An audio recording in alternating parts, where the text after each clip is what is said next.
Bloomberg Business of Sports. I'm Michael Barr. You can follow me on Twitter at Big Bar Sports. I'm Scarlett Blue. I'm on Twitter at Scarlett Blue. And I'm Mike Lynch on Twitter at LynchyWCDB. And don't forget to catch our podcast. That's Mondays, Wednesdays, and Thursdays on all your podcast platforms and right here on Bloomberg Business of Sports from Bloomberg Radio.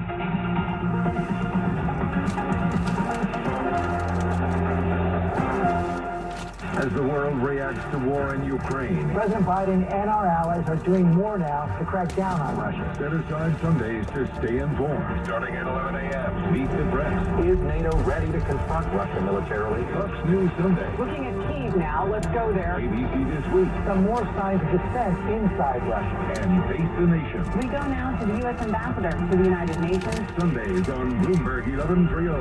Bloomberg, the world is listening. Burden LLP Accountants and Advisors presents Tax Chat with Mark Boswick, Managing Partner and Leader of Burden's Family Office Services Practice. Every family office is different and needs an advisor who takes the time to ask the right questions to develop a clear understanding of the goals and needs of the family. When choosing an advisor, it is important to select one that will invest the time to understand the desires of each family member, as well as the dynamic and economic realities facing the family as a whole. Burden does this, which enables us to offer a wide range of services, including daily bill pay, portfolio review, and complex tax planning to help preserve a family's wealth while making their lives easier. If you're a high net worth individual or head of a family office, let Burden help protect you, your family, and your business. For more Tax Chat from Burden Accountants and Advisors, visit burdenllp.com. That's BERDONLLP.com. Burden Accountants and Advisors. We listen, we solve, we do. At Commonwealth Financial Network, our journey began with a single purpose: to give independent financial advisors the freedom to do business their way.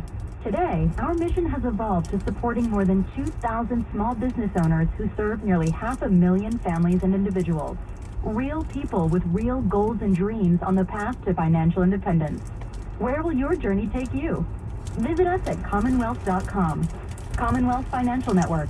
Member FINRA/SIPC, a registered investment advisor. The market is unpredictable. BAM gives you certainty. In the face of market volatility and illiquidity, BAM insured municipal bonds deliver default protection, value preservation, and a durable AA rating from S&P. BAM's insurance protects against everything that causes a default, including natural disasters, financial fraud, pension issues, and economic disruption.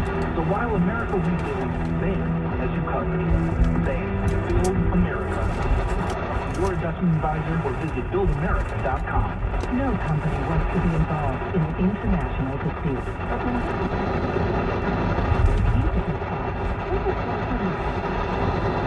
The International Center for Dispute Resolution, backed by the longevity and strength of the American Arbitration Association, the ICDR is the world's leading provider of cross-border dispute resolution services, handling more cases than any other institution. Find out why global expertise matters.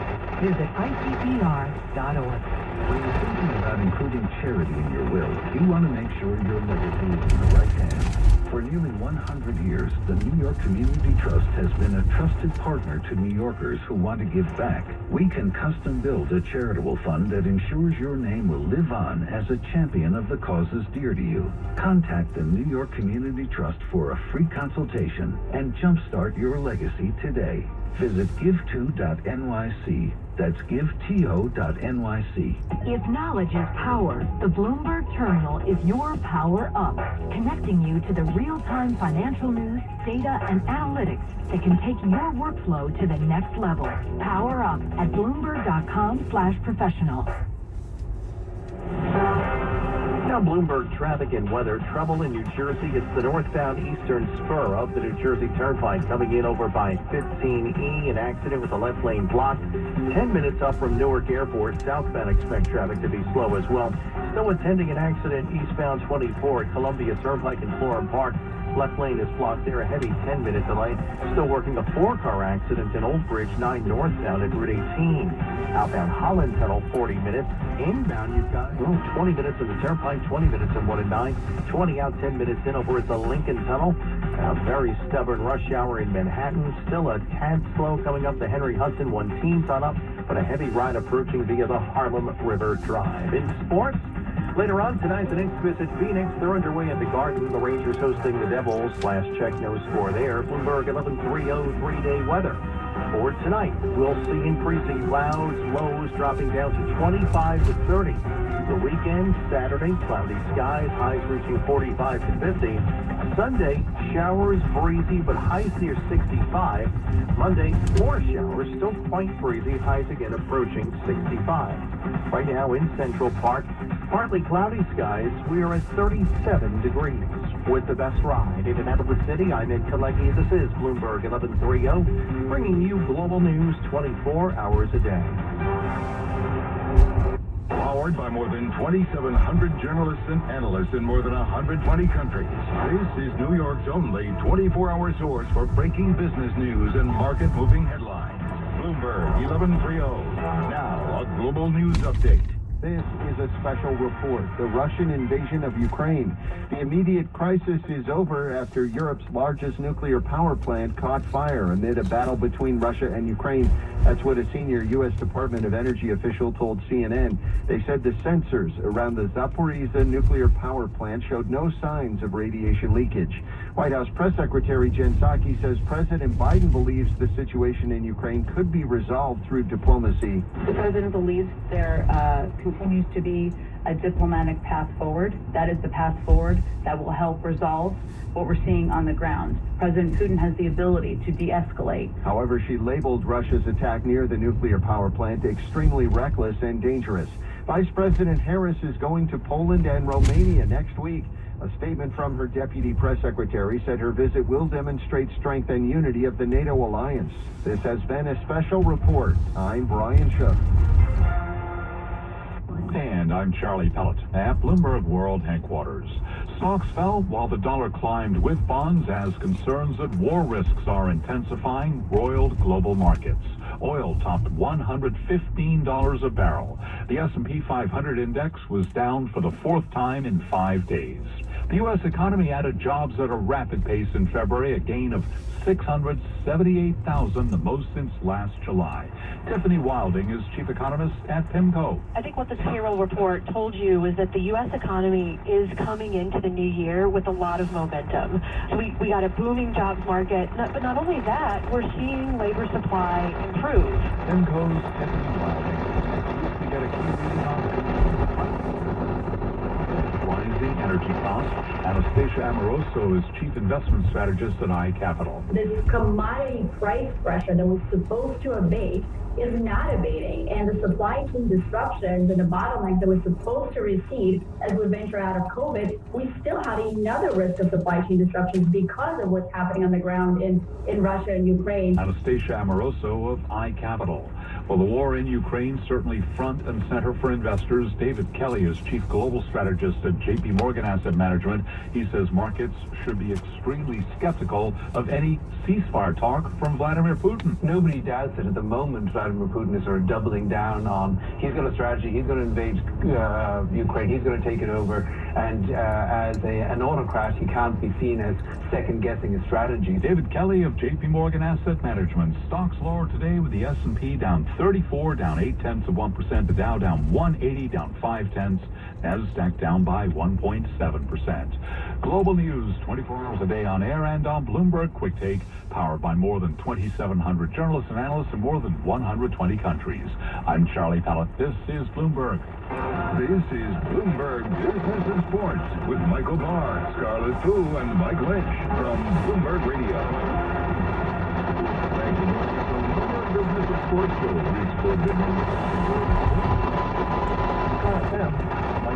Let's turn to Major League Baseball now, where the lockout continues. The league announced the delay of the 2022 regular season after failing to come to a new collective bargaining agreement with the Players Association. Commissioner Rob Manfred addressed the media this past week. So far, the parties have failed to achieve their mutual goal of reaching an agreement.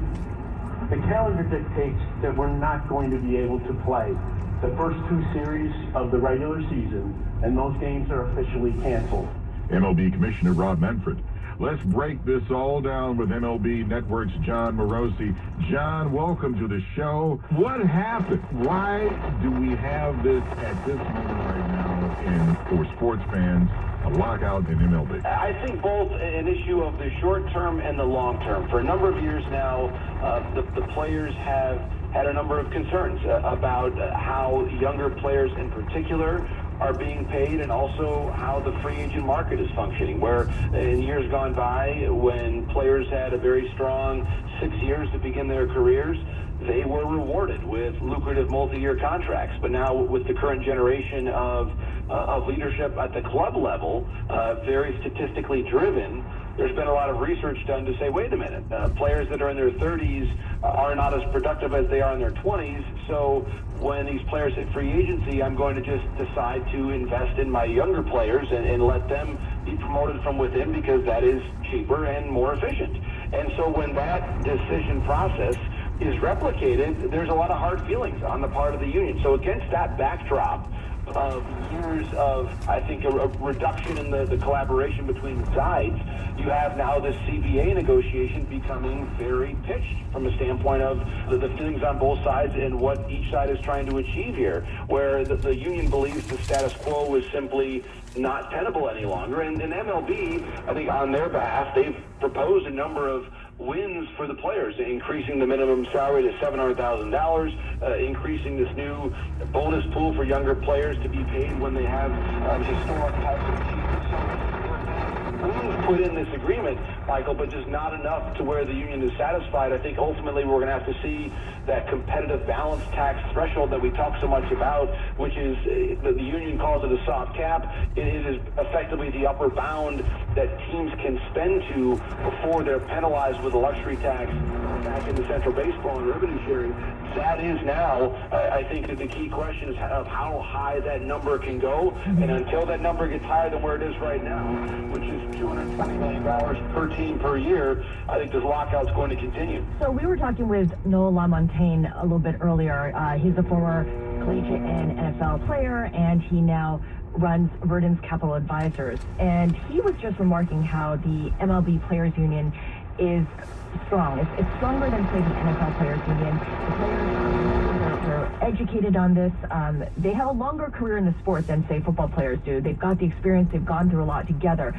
I'm just curious, from where you stand, how formidable is this union versus, say, other players' unions in other sports? Because they're up against Rob Manfred, who will represent the owner's side. Right, Scarlett. It's a great question. I think anecdotally this is as strong as we have seen the union in a long time, maybe in decades, in terms of the unification of that group. And they've been preparing for this for a while. They have seen these storm clouds coming. And I would say this, that both sides in this negotiation, it's important, I think, for us to all remember that they're not monolithic in any way.